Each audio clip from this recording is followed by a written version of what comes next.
everyone. Thank you so much for being here today. For those who do not know me, my name is Melissa Horowitz, and as you just said, I am a strategic communications major, but I like to think about my minors a bit more, which are business administration and creative writing. The business administration minor was for my dad, who told me that having a base foundation in business would be very useful in the long run. But the creative writing minor is for me. I like to consider these my fun classes. I am far from being the next J.K. Rowling, and my grammar skills really need to tune up, but I love storytelling. When I was younger, I would be that kid walking through the hall focusing more on her book than where I was actually going. My personality was developed through my favorite novels and characters, leaving an impact on me. Through these creative writing classes, I got to be introduced to stories from authors who I would never naturally pick up. I really also appreciate reading my classmates' stories. Everyone has such a different thing going on in their mind, and it gives you a real glimpse into what's happening in their head. Being able to make a memory into a story that will last is kind of like putting a memory in a memory box. It's a way that I won't forget what happened, and I'm able to relive it whenever I want to read back on my work, fictional or nonfiction. Stories and narratives are a part of everyone's lives. No matter who you are, you have a good story to tell. It could be that one time at summer camp, it could be the first time you failed a major test, or it could just be a general experience that shaped you. Now, with storytelling, I believe that each narrative needs an aha moment. These are the moments that don't need to be earth-shattering, but they just need to provide some clarity as to why the story is being told in this moment and what the takeaway is. There are so many things you could talk about with storytelling, like how when you're in elementary school, it is the biggest deal who you sit with at lunch. It truly defines who you are as a person, and kind of to your peers as well. At the time, I would be so anxious. In third grade, I was a mess. We sat by classes, but I would have to always figure out which group of girls I was gonna sit with at lunch. And if you weren't the coolest girl and no one saved you a seat, you would get stuck on the dreaded end of the table. You could barely hear the conversations happening, and it was like you were there, but you weren't really there.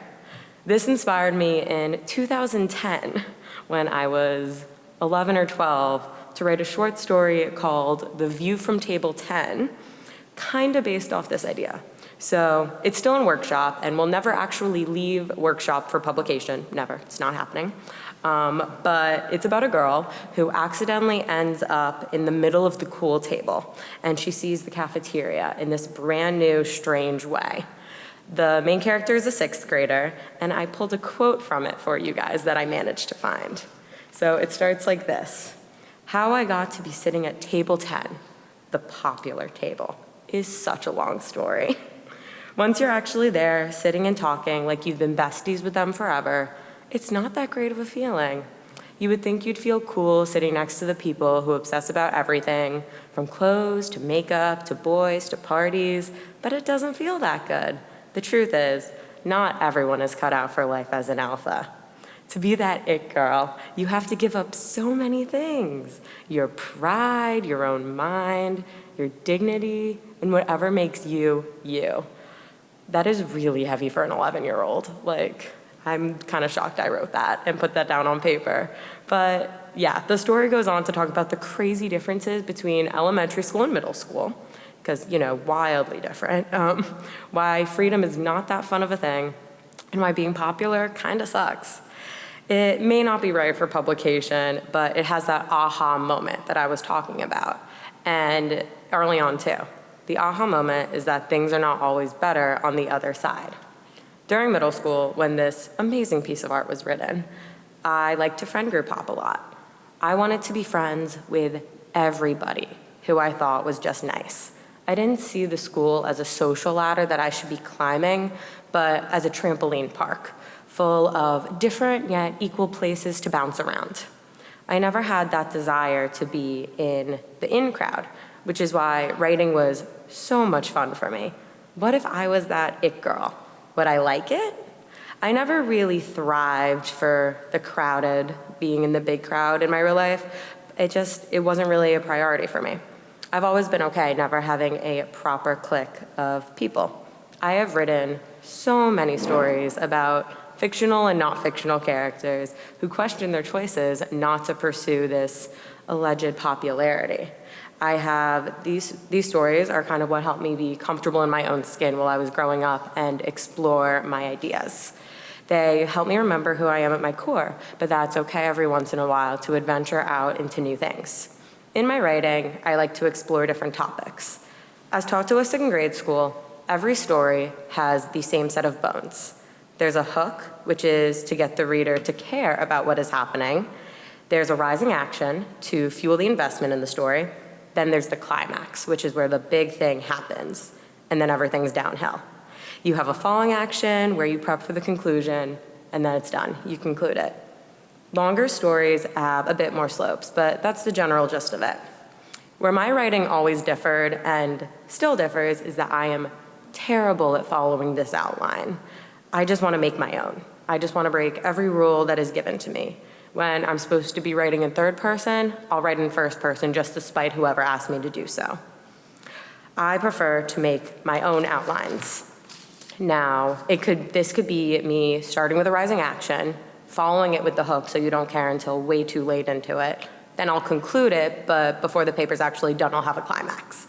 And the story will make no sense, but I'll write it anyway. I don't think it's being that unorganized, just a special and different way of being organized. It's very convoluted. So, in my opinion, anything can be changed if you want to change it. I like to write in a bit more of a disjointed style. One of my favorite ongoing essays that I have on my laptop is called How to Fail at Leadership. It is full of short stories and situations starting all the way from elementary school until now. It includes a really nice rant at the beginning about how I was not designed to lead. This paper breaks my very first rule, as I suck at leadership would be a terrible aha moment, and it is definitely not the aha moment of the paper. Each short story and situation kind of has its own aha moment. To put the paper in context, it's pretty far-fetched. I have been so lucky to have so many great leadership positions, despite what me at my worst moment thinks. I've gone to teach Hebrew school, I choreographed a musical in high school, and then since being in college, I've gone to be a youth group advisor, and I've gone to serve in countless amazing positions with Hillel, such as communications chair, and most previously, I was a co-president. But it's never human nature to want to focus on the positives. Everything you kind of dwell on sadly tends to be negative. This running Word doc that is just a long list of what I have as perceived failures, it's everything that I deemed massive at the time. And there's a lot of little things that I messed up on that felt so massive and big in the moment that I categorized them as just a huge fail.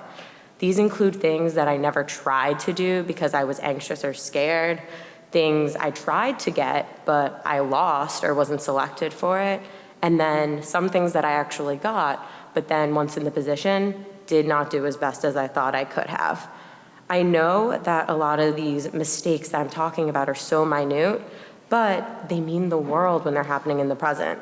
All of these rants about perceived failures serve as an extremely healthy outlet for getting out my emotions.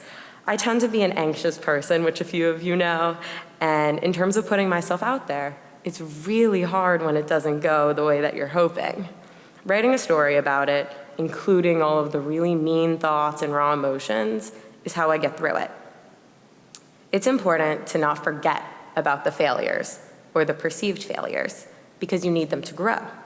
They help you step back, look at what happened, and figure out the actual source. They help me be a bit more self-aware of how I act, and I'm able to kind of adjust that for the future and move on learning a lesson. Since being at Elon, I've gone to have a lot of aha moments. I am so thankful for my experience here. I have learned so much by being involved on campus, taking really great classes with great professors, and traveling across the world with some of my best friends. Some small Elon aha moments that I've learned are that it never hurts to sign up, because an email is just information and it will not physically hurt you. You should take group projects seriously because it is practice for real life, and it is the golden rule of you should treat others how you want to be treated. And my last aha moment was that it doesn't matter if 50 or 5 people come to a program, just that they enjoyed it. So, how does this all tie into this lecture series? The actual theme of the lecture series is the meaning of the journey, personal stories of change, not creative writing, sorry. But I'll try to connect it. When I think of change, I think of the quote that says, "The only thing constant is change." It's a cheesy quote that people say, but I didn't know where it came from, so I looked it up. It was first said by Heraclitus, a Greek philosopher who talks about change a lot. Some of his other quotes include, "Nothing endures but change, change alone is unchanging, and all is in flux, nothing stays still." Lots of talk about change. He's also known for paradoxical quotes, wordplay, and fragmented sentences. I really appreciate that a philosopher who is so well regarded breaks all these grammar rules in a similar fashion that I like to break the rules of creative writing. It makes me feel better about everything that I like to change in my writing. See, change, kind of. Change is never purely a bad thing, even if it feels like one. As another cliche says, as one door closes, another one opens. Change is required to begin learning about yourself and the world around you. And it's also required to remind you to change topics sometimes, learn about something new, and develop a new passion. So I know that not everyone here is a writer, but I challenge you to do this. Write out something that happened to you that you cannot stop thinking about. It could be a really cringy time you called your teacher mom. It could be getting back the perfect paper test and how you were feeling in that moment. It could be a really fast wave between you and an old friend you don't talk to and you don't know why. And it could also be an interview you aced and you're so happy about it. Just think of a moment and write it out and add as much detail as you possibly can. How did people look? Where were you? What were the reactions? What was going through your mind? What happened in that moment that's making it stand out to you so much? What in that moment changed you? And in that, you'll find your aha moment. Thank you.